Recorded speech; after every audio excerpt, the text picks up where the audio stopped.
আজি আমাৰ ইয়াত BTR কোঅৰ্ডিনেশ্যন কমিটিৰ ট্ৰাইবেল সংঘৰ সৌজন্যত আজি যৌথভাৱে আমাৰ জনজাতিসকলৰ সকলো সংগঠনসমূহক লৈ এখনি জনজাতীয় সমস্যাসমূহৰ সমাধানাৰ্থে সভা অনুষ্ঠিত কৰা হৈ গৈছে। আমাৰ ইয়াত আজি উপস্থিত আছে যে বড়ো সাহিত্য সভাৰ প্ৰতিনিধি আমাৰ ইয়াত আছে, নিখিল বড়ো ছাত্ৰ সন্থা প্ৰতিনিধি আছে, Rabha students union, Rabha Sahitya Sabha, Garo students union, Hajong students union, Dularai Bodo Harimu Afad, Dularai Bodo Samaj, BLT welfare cooperative society,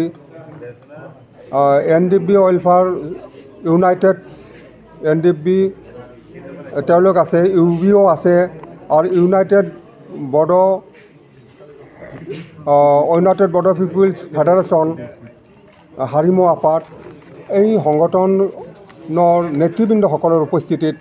আজি জনজাতিসকলৰ যিটো মাটি বাৰী সমস্যা, বিভিন্ন সমস্যা,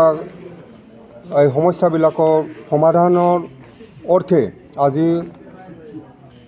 সভাখন অনুষ্ঠিত হৈ গৈছে। আৰু আমাৰ এই জাতীয় সংগঠনৰ সকলো নেতৃবৃন্দ এই সমস্যাৰ ওপৰত বক্তব্য দাঙি ধৰিছে আৰু সমস্যাসমূহ সমাধান হ'ব লাগিব সকলে মত পোষণ কৰিছে। চৰকাৰে এই BTC অঞ্চলত 6 শিডিউল অঞ্চলত ট্ৰাইবেল বেল্ট এণ্ড ব্লকৰ যিটো মাটি বাৰী সমস্যা, বিশেষকৈ আৰ্থসামাজিক এই সমস্যাসমূহ BTR চৰকাৰে তথা অসম চৰকাৰে খুব ক্ষীপ্ৰতাৰে সমাধান কৰিব লাগিব বুলি সকলো সংগঠনে আজি মত পোষণ কৰিছে। আৰু ইয়াৰ বাবে আজি সিদ্ধান্ত গ্ৰহণ কৰা হৈছে যে অনতিপলমে আমি অসম তথা BTR চৰকাৰক আমাৰ এটা প্ৰতিনিধি দল যাব আৰু এই সমস্যাবিলাক সমাধান কৰিবৰ কাৰণে আমি দাবী সম্বলিত কৰিব, স্মাৰকপত্ৰ প্ৰদান কৰিব আৰু চৰকাৰৰ লগত আমি আলোচনা কৰিম। আৰু এই আলোচনাৰ পিছত যদি চৰকাৰে সমাধান নকৰে তেতিয়াহ'লে আমাৰ এই আজি উপস্থিত সংগঠনসমূহ একত্ৰিত হৈ চৰকাৰৰ বিৰুদ্ধে তীব্ৰ আন্দোলন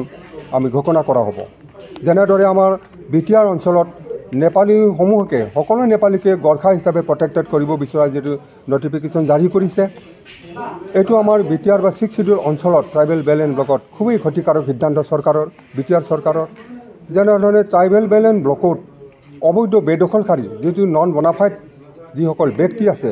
নন ট্ৰাইবেল মানুহ আছে, ট্ৰাইবেল বেল্ট এণ্ড ব্লকত BTR অঞ্চলত কমচে কম 4 লাখ বিঘা বেদখলকাৰীৰ কবলত আছে। কিন্তু চৰকাৰে এতিয়ালৈকে এইটো উচ্ছেদ কৰা কোনো ব্যৱস্থা গ্ৰহণ কৰা নাই। আমাৰ ট্ৰাইবেল সংঘ আৰু চিচিটোৱাৰ ফালৰ পৰা বহুবাৰ দাবী উত্থাপন কৰা হৈছে, বহু স্মাৰকপত্ৰ প্ৰদান কৰা হৈছে, চৰকাৰৰ লগত আলোচনা কৰি চৰকাৰে কথা দিছে যে আমি উচ্ছেদ কৰিম বুলি। কিন্তু আমাৰ জনজাতি মানুহক ফৰেষ্ট ৰিজাৰ্ভ দখল কৰা বুলি উচ্ছেদ কৰিছে, কিন্তু নন বনাফাইড মানুহসকলক, নন ট্ৰাইবেল মানুহবিলাকক ট্ৰাইবেল বেল্ট এণ্ড ব্লকত যিসকলে দখল কৰিছে তেওঁলোকে উচ্ছেদ আজিলৈকে কৰা নাই। ইয়াৰ আমাৰ তীব্ৰ প্ৰতিবাদ আমি ঘোষণা কৰোঁ। আমি চৰকাৰক এই উচ্ছেদ নকৰাৰ বাবে জনজাতিসকলৰ মাটি বাৰীটো বেদখলকাৰীৰ কবলত এনেকৈ বছৰে বছৰে যুগে যুগে ৰাখিব বিচৰা চৰকাৰৰ যি সিদ্ধান্ত আমি ধিক্কাৰ দিছোঁ। আৰু আমাৰ মাজত আজি সংবাদমেলত BTR ট্ৰাইবেল সংঘৰ যি কোঅৰ্ডিনেশ্যন কমিটি, কোঅৰ্ডিনেশ্যন নাগৰিক সভাত উপস্থিত হোৱা আটাইলৈ সদস্যসকললৈ মোৰ আন্তৰিক ধন্যবাদ জ্ঞাপন কৰিছোঁ। আৰু আজিৰ সভাত মুখ্যতঃ আমাৰ BTR অঞ্চলত তথা অসমত জনজাতিসকলে বছৰ বছৰ ধৰি যি অবাঞ্ছিত পৰিস্থিতি আমি বাস কৰিবলগীয়া হৈছে, বিভিন্ন অধিকাৰৰ পৰা বঞ্চিত হৈ আহিছে, বিশেষকৈ মাটি বাৰীৰ সমস্যা, বিশেষকৈ জনজাতিকৰণ সমস্যা, শিক্ষা দীক্ষাৰ সমস্যা ইত্যাদি সকলো সমস্যাৰ বিষয়ে আমি আজি বিতংভাৱে আলোচনা কৰিছোঁ। আৰু চৰকাৰক আমি দাবী জনাম যে আমাৰ এই জনজাতীয় হিচাপে আমি বাচি থাকিবলৈ বা আমাৰ যিটো অধিকাৰ, এই প্ৰাপ্য অধিকাৰ, সেই অধিকাৰ পোৱাৰ ক্ষেত্ৰত আমি ট্ৰাইবেল সংঘ বা আমি জনজাতীয় সমূহ অনুষ্ঠানসমূহৰ যিটো একত্ৰিত মঞ্চ, এই মঞ্চই কোনোদিন আপোচ নকৰে। গতিকে আমি চৰকাৰক আশা কৰিছোঁ, চৰকাৰক অনুৰোধ কৰিছোঁ যে আমাৰ BTR অঞ্চল লগতে আমাৰ নন BTR যি অঞ্চল, এই অঞ্চলৰ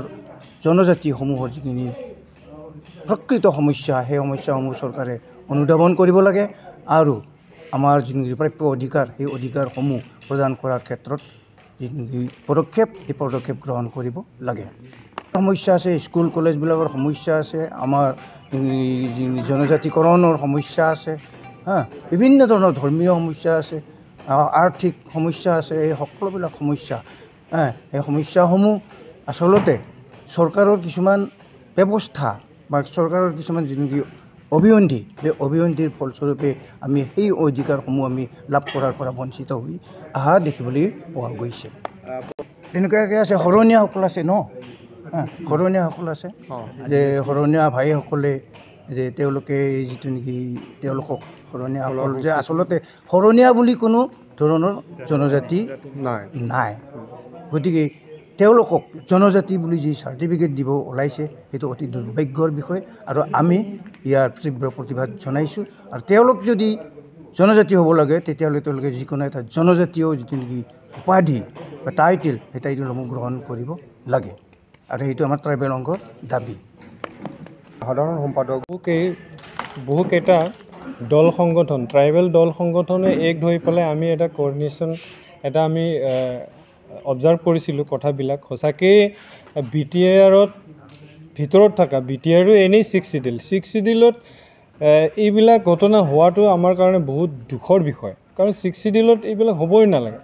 6 চিডিলতেই যদি আক্ৰমণ কৰিছে আমাৰ ট্ৰাইবেলসকলক তেতিয়াহ'লে 6 চিডিলৰ বাহিৰত থকা ট্ৰাইবেলসকলক কেনেকৈ সুৰক্ষিত হ'ব তো সেইটোৰ ওপৰত আমাৰ চিন্তিত হৈছে তো চৰকাৰত আমি এটাই অনুৰোধ BTR চৰকাৰ আসাম গভৰ্ণমেণ্টক আমি এটাই অনুৰোধ যাহাতে মানে 6 চিডিল আৰু ট্ৰাইবেল বেল্ট এণ্ড ব্লক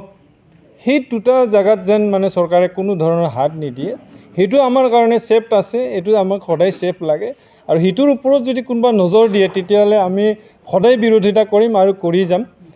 আমাৰ যিখিনি প্ৰাপ্য সেই প্ৰাপ্যখিনিক যেন বেলেগে মানে হাত দিব নালাগে সেইটো আমি আশা কৰিছোঁ চৰকাৰে আগন্তুক ভাল ডিচিশ্যন ল'ব ট্ৰাইবেলসকলক বজাই ৰখাৰ কাৰণে ভাল ডিচিশ্যন ল'ব আমি নহ'লে আমি সকলো ট্ৰাইবেল মিলি পেলাই আমি আন্দোলন কৰিবলৈ এটা মানে বাধ্য হ'ম আমি ইতিমধ্যে আমি সকলো ট্ৰাইবেলে আমি আণ্ডাৰষ্টেণ্ডিঙত আমি কথা পাতি আহি আছোঁ যদি ট্ৰাইবেলসকলৰ যদি সুৰক্ষা নাই তেতিয়াহ'লে আমি আন্দোলন কৰিম এইটো আমি